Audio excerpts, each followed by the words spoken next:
आज विश्व कर्कट दिवस। देश में कर्कट रोग वर्तमान एक महामारी रूप नहीं सारी बेले कर्कट रोगरू निराकरण को नहीं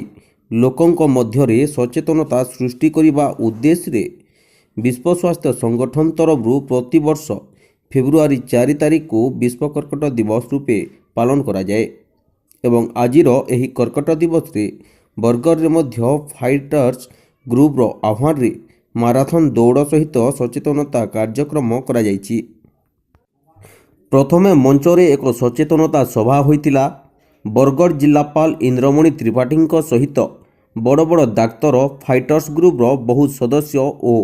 कैंसर रोग रे पीड़ित परिवार लोके निज निजर अभिज्ञता लोकंकु जणाइथिले। कैंसर रोग रे आक्रांत परिवार जो सबु असुविधार सम्मुखीन होई जीवन बिताई थांती से नहीं मध्य आलोचना होइतिला एवं साहाय्यर हाथ बढ़ाइले समाज रे समस्ते मिसी एही महामारी रोग सहित लड़ी पारिबो बोली कहा जाइतिला। सचेतनता कार्यक्रम परे जिलापाल इंद्रमणि त्रिपाठी पताका देखाई निजे माराथन दौड़ रे सामिल हुई एही दौड़ को आरंभ करथिले।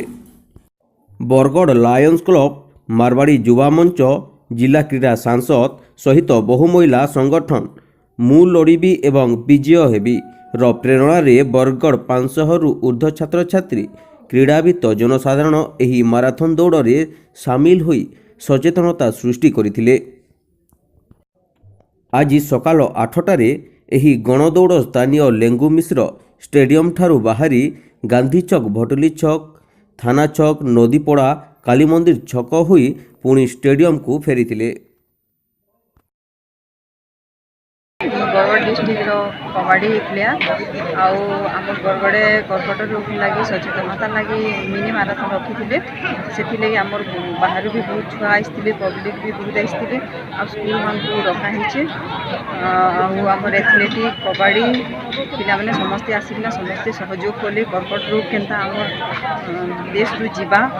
तार लगी किसी सचेतनता लगी आम बड़ बड़ डॉक्टर मैंने आसिकना इन कहले आमको तो बहुत भल लगुचे केवे एंता नहीं होता है मिनी माराथन ये गोटे रोग के इटा करवार लगे बहुत पीड़ित थे आम बरगढ़े भी आदि से भल होना आसी से कहले जे समस्त सहयोग समस्त आशीर्वाद लगी भल होन बोलिकिना किसी कहले बारे आधा टीवी के मैं धन्यवाद दूसरी आसिकिना समस्त इंटरव्यू लेने।